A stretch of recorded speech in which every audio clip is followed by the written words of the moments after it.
اللهم صل على سيدنا محمد صلاة توسع بها علينا الأرزاق وتحسن بها لنا الأخلاق وعلى آله وصحبه وسلم. اللهم صل على سيدنا محمد صلاة توسع بها علينا الأرزاق وتحسن بها لنا الأخلاق وعلى آله وصحبه وسلم. اللهم صل على سيدنا محمد صلاة توسع بها علينا الأرزاق وتحسن بها لنا الأخلاق وعلى آله وصحبه وسلم. من صلى علي صلاة واحدة فصلى الله عليه بها عشرة. Atau kama qala, sabda Nabi sallallahu alaihi wasallam, barang siapa yang berselawat kepadaku satu kali selawat, nescaya Allah akan berselawat kepadanya sebanyak 10 kali.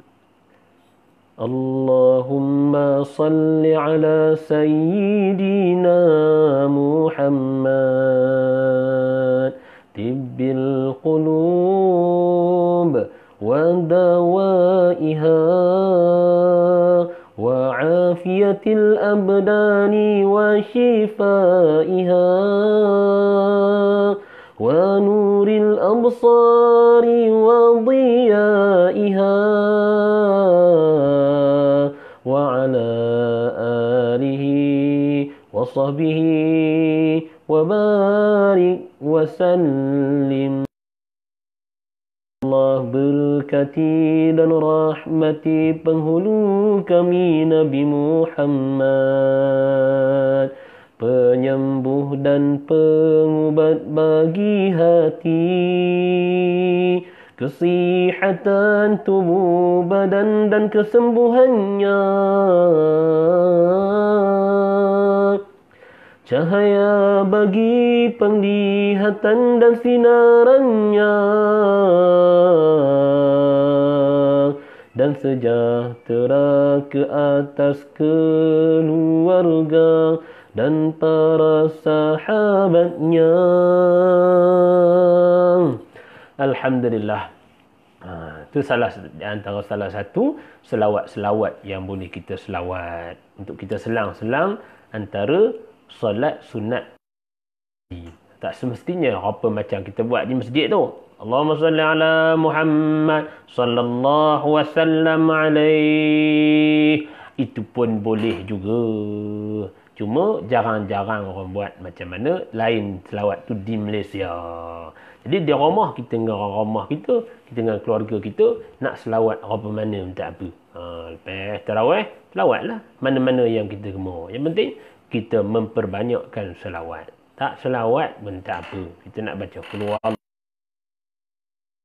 Alhamdulillah. Semoga Allah Ta'ala terima segala ibadah kita. Yang kita mulakan dengan kita mulai pada malam ini dengan kita bertarawih bersama-sama keluarga kita. Alhamdulillah. Bersyukur kita sekali lagi pada Allah Ta'ala. Allah Ta'ala beri kesempatan pada kita pada malam ini. Kita masuk dah 2 kali dah kita tarawih. Tahniahlah pada imam-imam yang berjaya menghabiskan tarawih pada malam ini. Ramai imam ni tahun ni lah paling ramai imam dalam dunia menjadi imam sembahyang tarawih. Alhamdulillah. Termasuklah suami-suami yang ada di rumah masing-masing. Siapa tak sembahyang tarawih? Komen yuk. Jadi alhamdulillah, sambil-sambil kita buat tarawih, kita kena pastikan juga apa yang ibadah kita buat hari ni Allah Ta'ala terima dalam keadaan sempurna. Khususnya amalan puasa kita. Ya, amalan puasa kita. Rahmati Allah Subhanahu wa taala. Nabi sebut dalam satu hadis daripada Abi Hurairah radhiyallahu an. Kata Nabi sallallahu alaihi wasallam, "Man lam yada' qaula az-zur wa 'amala bihi, falaysa lillahi hajah bi an yada'a ta'amahu wa syarabahu." Atau kama qala. Nabi sallallahu dalam satu hadis yang diriwayatkan oleh Imam Abu Isa At-Tirmizi melalui Abu Hurairah radhiyallahu anhu. Nabi kata, barang siapa yang tidak meninggalkan perkataan-perkataan yang keji dan perbuatan-perbuatan yang keji, maka tidak adalah bagi Allah itu hajat bahawasanya dia menahan lapar dan dia menahan dahaga. Tuan-tuan dirahmati Allah, kita risau hari ini kita puasa tapi yelek apa tak boleh. Apa tak boleh, itu yang kita risau. Apa kita nanam pisang ya, udah sampai nak ambil udah tak ada pisang tu. Nengok udah tak ada. Pasal apa? Udah kena penyakit gaut pisangnya. Macam sedih tak kita? Sedih lah Yop. Udah 6 bulan nanam pisang. Udah nak ambil hasil udah tak ada. Maka kita apa itu juga. Kita dah puasa ni. Jadi, kita nak pastikan esok di akhirat esok kita dapat imbuhan, dapat untung daripada apa yang kita buat. Maka, kita kena pastikan puasa kita Allah Ta'ala terima. Kita kena buat apa benda yang ulama sebut untuk menyempurnakan puasa kita. Puasa sempurna maksudnya pahala kita dapat. Allah tengok puasa kita. Allah nilai puasa kita untuk sama-sama kita dapat keuntungan di akhirat. Tuan-tuan dirahmati Allah. Imam Al-Ghazali sebut dalam kitab Ihya Ulumuddin, macam mana cara kita nak pastikan puasa kita sempurna. Sempurna yuk. Kita kalau kita masak pun, kita nak masak tu sempurna. Kalau masak donat tu, kita nak donat tu gebu. Lagi tak gebu, lagi tu kita buat. Sampai 3-4 minggu makan donat. Pasal apa? Nak jadikan donat tu gebu, sempurna. Pasal apa? Itu yang kita nak. Kalau kita saja masak-masak supaya tak boleh makan, tak, mesti kita masak supaya benda tu jadi cantik. Maka macam tu juga puasa. Kita nak puasa kita cantik di akhirat nanti. Imam Al-Ghazali rahimahumullahu ta'ala sebut dalam kitab Ihya Ulumuddin beberapa perkara ke arah kesempurnaan puasa. Nombor 1, Imam Al-Ghazali sebut, jaga mata kita. Kita hendaklah menjaga mata kita pada bulan puasa. Jaga mata daripada tengok benda-benda yang dilarang pada hukum syarak. Sebab tu kita bulan puasa, kita janganlah tengok TV cerita yang bukan-bukan. Kema bukan tengok TV, kita tengok YouTube. Tak kira lah tengok apa pun maklum weh. Janji kita tengok tu menggunakan mata, maka tengok benda yang diiktibar pada hukum syarak, yang dibenarkan pada hukum syarak. Ni kita tengok aurat orang, macam-macam kita tengok, akhirnya ingatan kita jadi lemah. Apa tuan-tuan? Orang yang selalu tengok benda-benda yang berdosa, ingatan dia akan lemah. Sebab tu kita tadi tarawih kan, kuliah pun tak jumpa di belakang. Duk apa ke nama? Kuliah ayyuhal kafirun la a'budu ma ta'budun wala antum abiduna ma a'bud wala ana abidum ma abattum wala antum abiduna ma a'bud wala ana abidum ma abattum. Penin anak di belakang ni, ayah ni baca kuliah, ya Allah panjang sungguh. Tak jumpa lakum dinukum waliyadin. Pasal lemahnya ingatan kita. Kenapa? tak jaga mata. Tengok benda-benda yang bukan-bukan. Nabi sebut di dalam satu hadis, Nabi kata pandangan mata ini adalah satu daripada panahan iblis yang dilaknat Allah. Pandangan mata ni anak panah iblis yang iblis guna cukup berkesan, yang dilaknat Allah Ta'ala. Nabi kata dalam mafhum sebuah hadis, siapa yang menjaga pandangan dia, maka dia akan mendapat ketenangan hati dia. Dia akan mendapat iman. Siapa yang jaga mata dia, maka Allah Ta'ala akan mendatangkan iman di dalam hatinya dan dia akan mendapat kemanisan iman. Siapa yang jaga mata? Ni kita mata merewang, kadang lalu hentara nak pergi ke kedai beli bawang tu kan. Tengok rumah orang pintu tu buka, mata jangan apa itu, walaupun rumah orang dalam pagar kita duduk di luar, mata jangan nyerolin rumah orang. Sebab Nabi sebut dalam satu hadis, la yahillu li muslim an yanzura ila jawfi baitim ri'in hatta tasta'zina fa in nazara faqad dakhala, atau kama qala. Nabi kata tidak halal seseorang itu untuk melihat ke dalam rumah seseorang sehingga mana dia minta izin. Kalau dia tak minta izin, dia tengok juga, maka sama macam mana dia masuk rumah orang tu tanpa dia minta izin. Ni jaga mata. Tuan-tuan dirahmati Allah. Kemudian mata ni dalam satu kisah yang biasa kita dengar, macam mana Imam Asy-Syafi'i, dia asalnya orang yang kuat ingatan.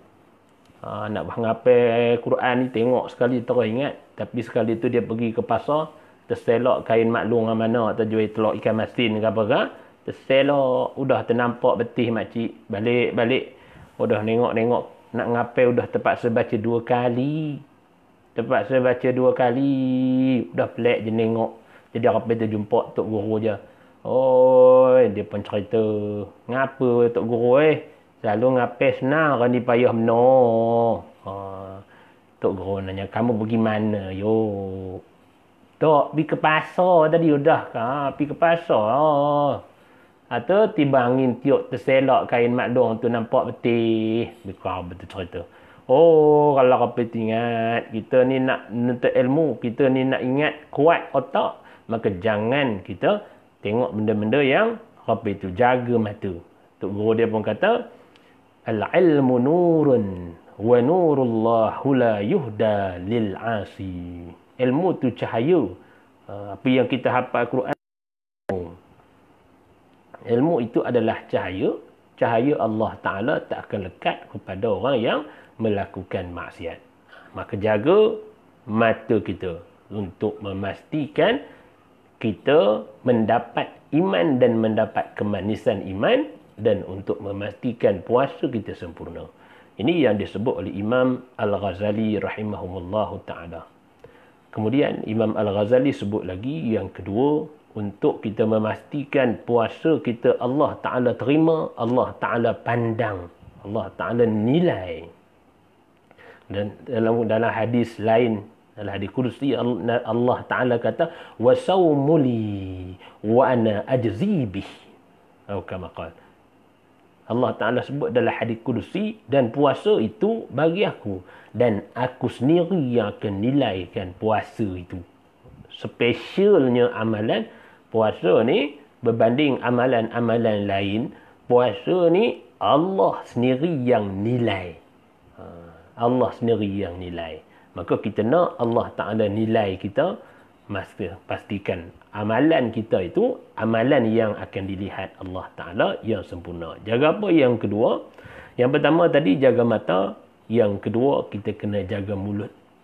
Jaga apa? Jaga mulut daripada bercakap perkara-perkara yang tidak berfaedah.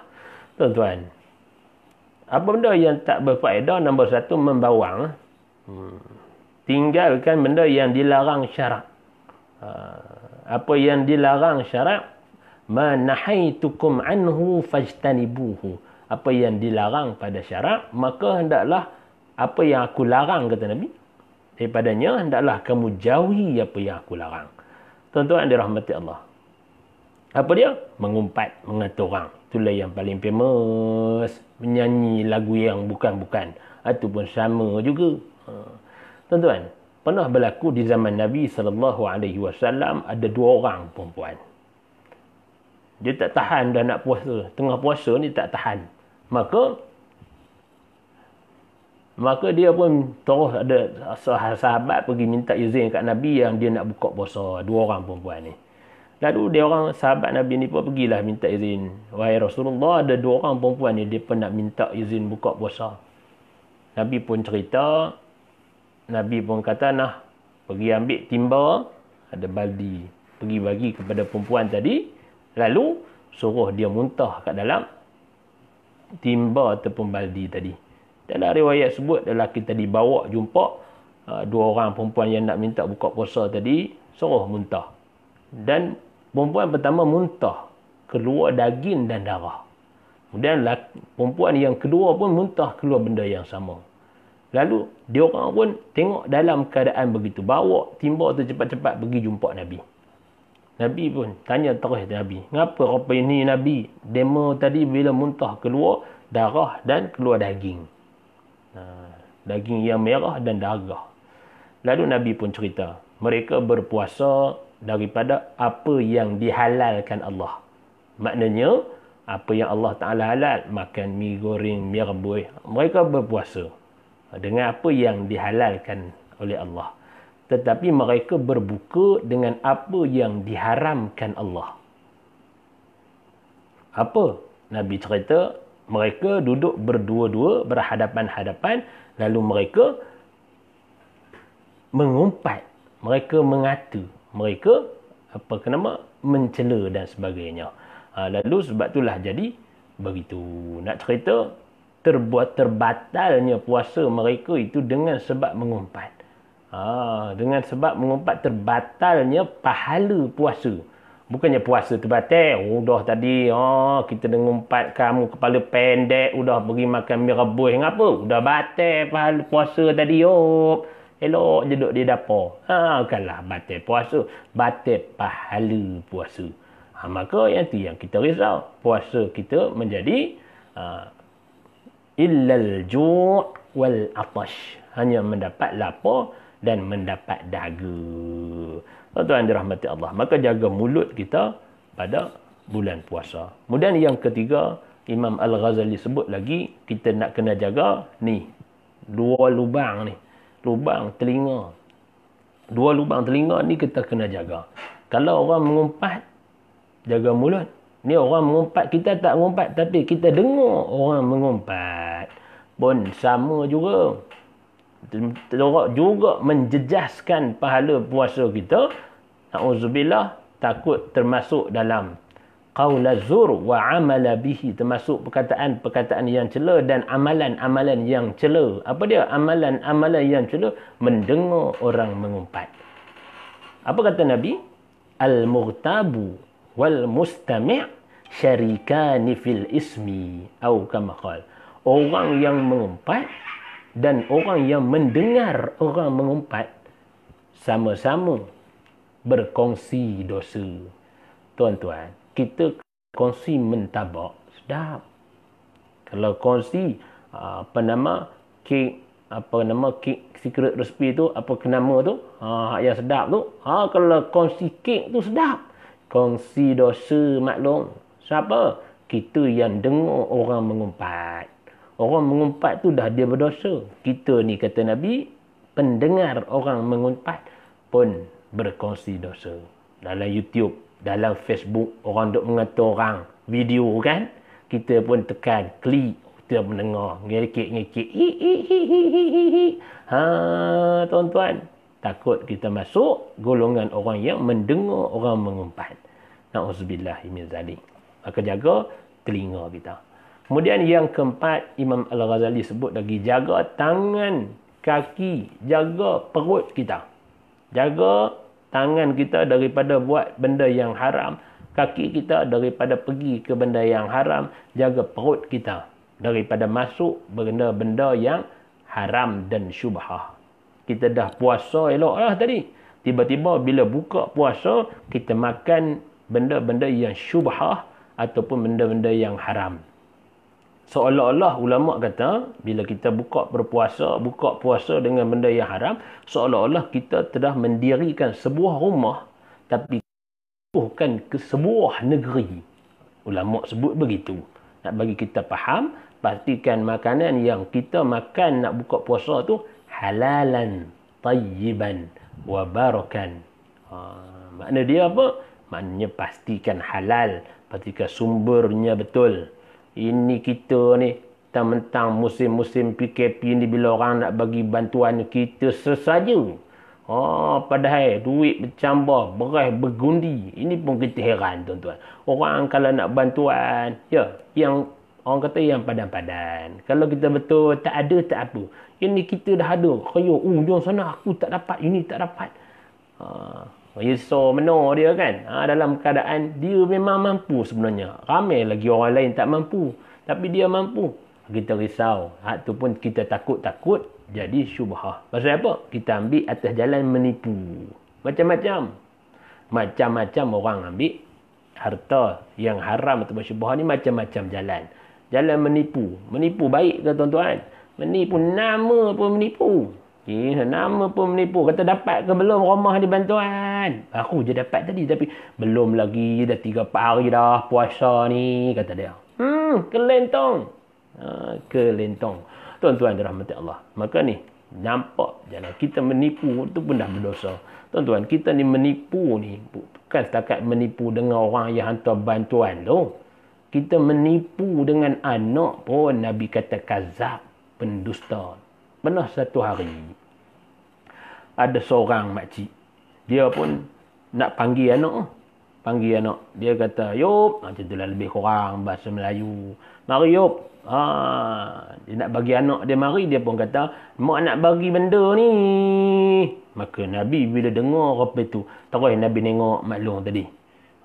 Bukan nama sebenar lah. Tak ingat nama Mak Long tu. "Ada ke kamu nak bagi apa benda ke anak kamu tu?" kata Nabi. Mafhumnya. Maka Mak Long tadi pun khabar, nak bagi kurma. Nabi pun kata, "Kalau kamu tak bagi kurma tadi, maka kamu adalah seorang yang kazab, pendusta, pembohong, penipu." Tuan-tuan, kita dengan anak pun Nabi ajar begitu. Kita dengan anak pun Nabi ajar begitu.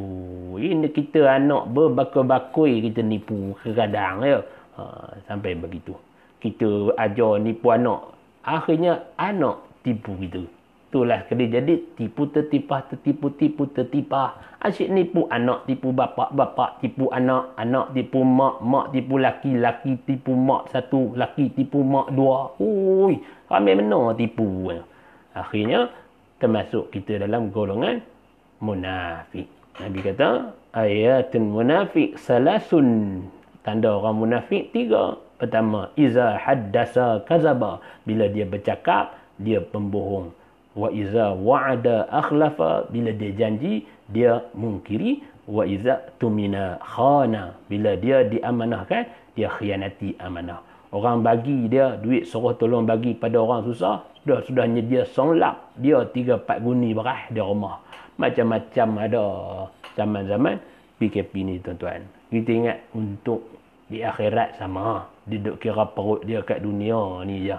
Ini menyebabkan puasa kita tidak sempurna. Puasa kita tidak dipandang Allah. Apa? Buka puasa, masuk dalam perut kita benda yang syubhah ataupun benda yang haram. Kemudian tuan-tuan dirahmati Allah, Imam Al-Ghazali sebut lagi, bila kita yang kelima, bila nak buka puasa, jangan terlampau banyak sangat makan. Jangan terlampau banyak makan yang halal-halal. Tadi yang keempat, jaga perut kita, jangan masuk benda yang haram. Yang kelima, kita dah betul dah halal, tetapi jangan melampau-lampau. Jangan melampau-lampau benda yang halal di dalam perut kita, boleh juga membawa kepada haram. Kata Allah Ta'ala, kulu washrabu wa la tusrifu. makanlah, minumlah, jangan berlebih-lebihan. Makan, tak ada masalah, tapi jangan berlebih-lebih. Maka nak memastikan puasa kita itu dipandang, tak ada masalah apa. Nak makan rendang, makan. Nak makan pindang, makan. Nak makan kerang, rendang, kerang, rendang kerang pun makan. Tapi janganlah banyak sangat. Bila banyak, akhirnya membawa kepada haram. Kenapa? Kenyang yang bersangatan. Tuan-tuan dirahmati Allah Subhanahu wa taala. Ini yang kita takut. Kita dah makan benda yang halal tapi banyak sangat. Banyak sangat akhirnya menghilangkan pahala ataupun merosakkan pahala puasa kita. Apatah lagi kita makan pula dengan makanan yang haram. Penuh pula perut dengan makanan yang haram, apatah lagilah betapa ruginya kita. Dan yang akhir sekali Imam Al-Ghazali sebut, bila kita buka puasa, kita kena ada dua perasaan. Kita kena ada khauf dan kita kena ada raja. Mana kata bila nak buka puasa, kita kena ada khauf war raja. Bukan rojak pas sembah tu. Udah kena buat rojak pula esok ustaz kata. Khauf ni. Kita bila buka puasa, kita kena ada perasaan takut yang Allah Ta'ala tak terima puasa kita. Dalam keadaan kita rasa takut Tuhan tak terima puasa kita, kita kena berharap. Raja'un, berharap supaya Allah Ta'ala terima puasa kita. Tuan-tuan dirahmati Allah Subhanahu wa taala. Maka inilah 6 kesempurnaan yang Imam Al-Ghazali sebut supaya puasa kita sempurna dan puasa kita dipandang Allah. Puasa kita dipandang Allah, moga-moga amal kita diterima Allah Subhanahu wa taala. Moga Allah Taala berkati perkongsian kita hari ini. Insya-Allah awak pun bukannya sempurna sangat, tapi itu kita kongsi-kongsi. Kita ke arah yang itu. Wallahu a'lam. Cukup sekadar pada malam ni. Mana yang baik datang daripada Allah, yang buruk datang daripada kelemahan saya sendiri. Fa yu'allimu asy-syahidu minkum al-ghaiba. Maka hendaklah orang yang hadir itu sampai kepada orang yang tidak hadir dengan kita. Ini kita share lah kepada sahabat-sahabat kita. Kita kongsi sama-sama ke arah kesempurnaan puasa. Kita share tu dengan sebab kita share tadi orang dapat, kita dapat juga jariah pahala tu. Walaupun kita tak ceramah, kita tak bercakap, tapi kita share. Orang baca, orang tahu dengan sebab kita share, dapat juga kita pahala insya-Allah. Mana yang baik datang daripada Allah, yang buruk datang daripada kelemahan saya sendiri. Mohon maaf terkasar bahasa dan sebagainya. Wabillahi taufiq wal hidayah. Wassalamualaikum warahmatullahi wabarakatuh.